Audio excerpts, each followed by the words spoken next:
Hey, I'm back, and we're about to hear the sentence. I'll ask for people who are speaking to come up to the lectern and use the microphones, and please remove your mask so that we can hear you clearly, and also to maintain the distances that we have set out in the courtroom. With that, we'll proceed first with the state. Mr. Blackwell, you may proceed with victim input.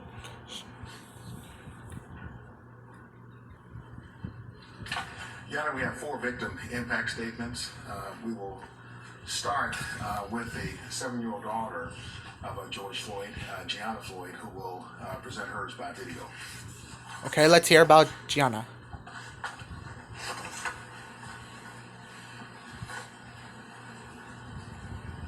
What do you miss most about your daddy? Well, I ask about him all the time. And that's kind of it. Yeah. Well,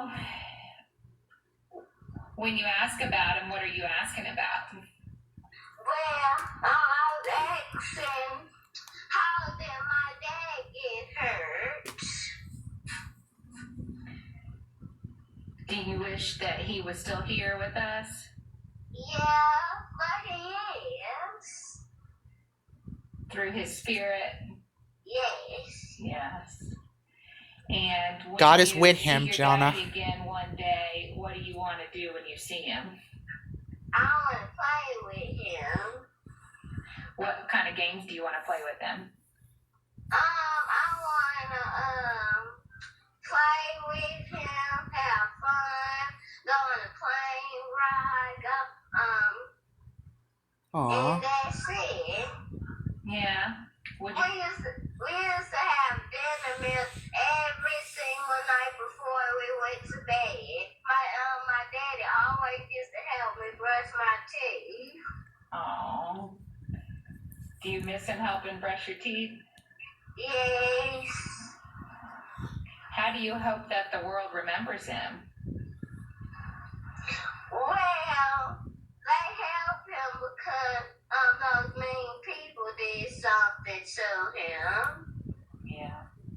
If you could say anything to your daddy right now, what would it be? It would be I miss you and I love you. All right. Thank you, Gianna. I really appreciate you answering questions today. Aww. That was Gianna Floyd. Next we'll hear from the nephew of George Floyd, Brandon Williams. Let's hear it.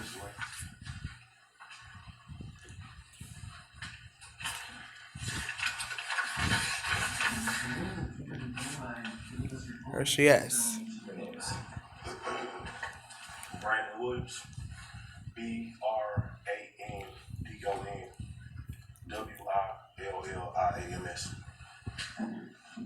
You may proceed.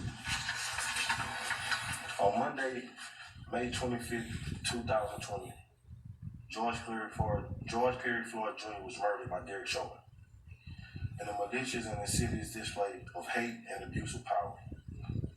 Chauvin killed George. Not only did he kill George, but he also displayed a total lack of consideration for human life as he did so. You saw it, I saw it, and millions of people across the country and the globe witnessed the act of hate. A year and 1 month later, I stand here before you tasked with the duty of expressing how George's death has impacted me personally and the rest of our family. As I racked my brain and thought about what I could say today, I came to this conclusion. It is humanly impossible for me to stand here and convey or articulate the right words that would capture all that we are feeling and what we have felt over this period. So please bear with me as I attempt the impossible. The sudden murder of George has forever traumatized us. You may see us cry, but the full extent of our pain and trauma will never be seen with the naked eye. The heartbreak and hurt goes far beyond any number of tears we could ever cry. Words simply cannot express the pain, anguish, and suffering that our family and friends have endured since George's murder. It has been truly unimaginable, but not as nearly unimaginable as the defendant's decision to take the life of a human being with no regard for the effect it may have on others. Although Chauvin will be sentenced today, and spend time in prison, he would have the luxury of seeing his family again, talking to them, and he would likely get to spend time with them upon his release. These are all luxuries that my young cousin Gianna were robbed of when Chauvin made the active decision to kill our father. There'll be no more birthday parties, no graduations, holiday gatherings, or other family celebrations. I hope Courtney Ross is there. Hugs, guidance, advice. If George Floyd and Courtney Ross will get married, her last name would be Courtney Floyd. If they had kids as well. It's challenging to do so given these unfathomable set of circumstances. Before I conclude, I must highlight a few things. George's murder, this trial, and everything in between has been tragic and devastating. Our family is forever broken. And one thing we cannot get back is George Floyd. It is the request of my family that the maximum penalty for the crime for which the defendant was convicted be imposed. On behalf of my family, friends, community, and supporters, I wish to express my sincerest gratitude for allowing us opportunities of expression. Thank you. Thank you, sir.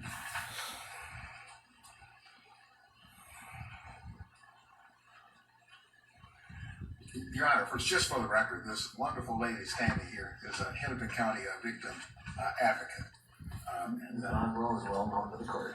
Yes, thank you, Judge. And so, Your Honor, we'll next hear from the brother of George Floyd, Mr. Terrence Floyd. He's here. The families are here. There's Terrence. And Mr. Floyd, if you could state your full name, spelling each of your names. Yes. Terrence Floyd. That's Terrence. Floyd, Floyd. Go ahead.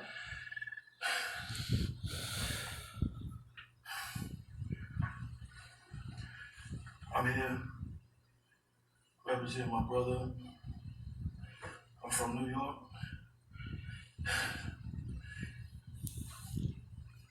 On May 25th, 2020, Last year.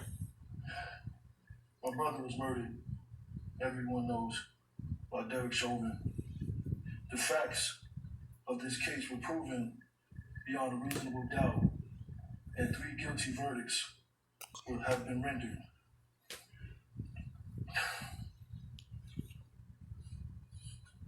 This situation has really affected me and my family.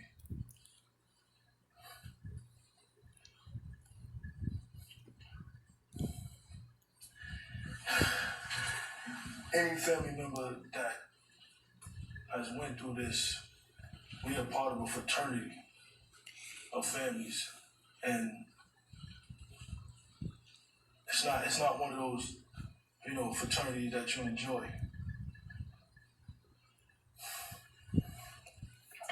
I just, over this last year and months, I actually talked to a few people, and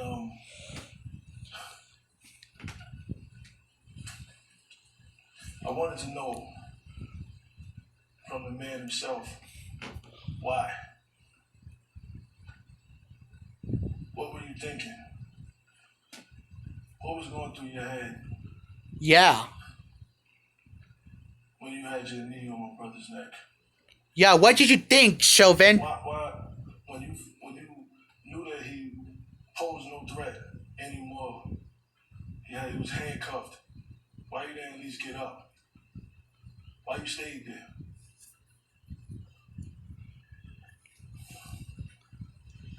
Yeah, Chauvin. What were you thinking when you put somebody's knee on their necks? That was unacceptable. A month before my brother was murdered, I was on the phone with him, and we had a long conversation. And as I looked at the video of my niece, the last conversation me and my brother had was he wanted to have play dates. He wanted to plan play dates with Gianna and my daughter. And we started setting it up. That can't happen. And I have to, my daughter's still young, but I still have to explain to her because this is history. This is a case everybody knows about. So she's gonna find out, and I'm gonna have to explain that to her. And I think that's, to me, harder than even just standing here. That I have to talk to my daughter and tell her, about her niece, about her uncle, about the situation. That's basically reliving it all over again, years down the line.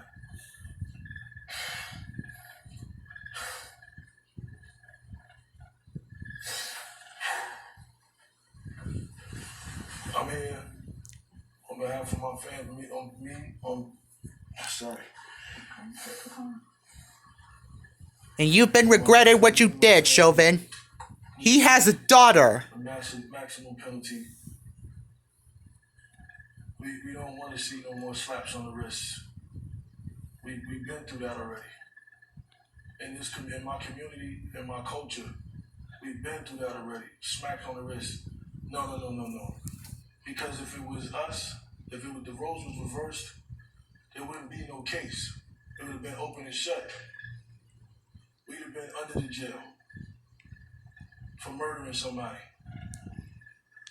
So we asked for that same penalty for Derek Chauvin. Thank you. Thank you, sir. Great statement. You are the final victim. About to hear his brother.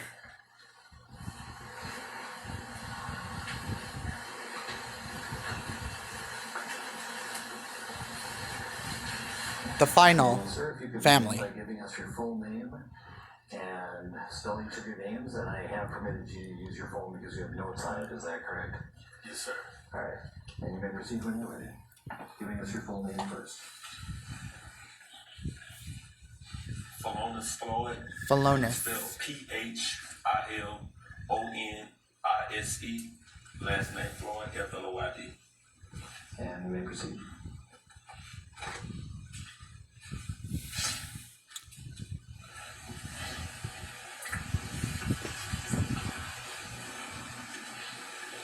One year ago, May 25th, my brother George was murdered by Derek Chauvin and his co-defendants in broad daylight with a knee to his neck for 9 minutes and 29 seconds. I thought it was 8 minutes and 46 I seconds. was a trucker, and immediately my life changed forever. I began to look to the world for George from the United Nations, Africa, Canada, Japan, and so many other countries. Every day, I have begged for justice to be served, reliving the execution of George, while others begged and pleaded for Officer Chauvin to simply just allow George to take a breath.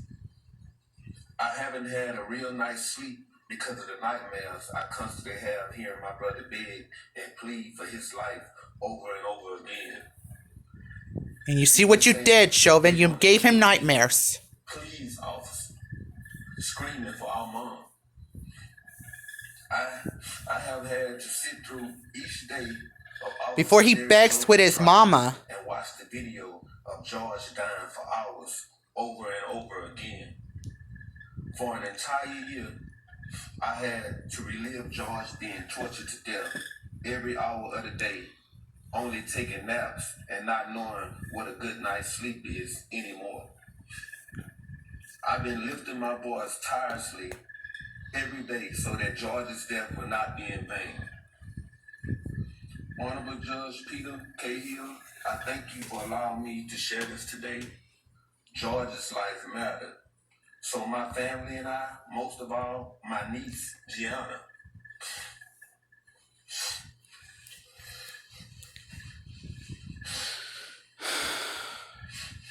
My niece, Gianna, she needs closure. I'm asking that you please find it suitable to give Officer Chauvin the maximum sentence possible, charges that he has been found guilty for. My family and I have been given a life sentence. We will never be able to get George back. Daddy's our daughter's first love. He would never be able to walk Gianna down the aisle at her wedding, attend those magical moments of her life like a daddy-daughter dance, sweet 16 party, seeing her out for prom graduations, and she would never be able to have any personal memories with her father. With a smirk on his face and children present, Officer Chauvin used excessive force and acted against his training. Chauvin had no regards for human life, George's life. I stand before you today asking you to please help us find closure by giving Chauvin the maximum sentence possible, making sure he does his time consecutively without the possibilities of parole, probation, or getting out early for good behavior. Thank you. Great statement. Never been bad.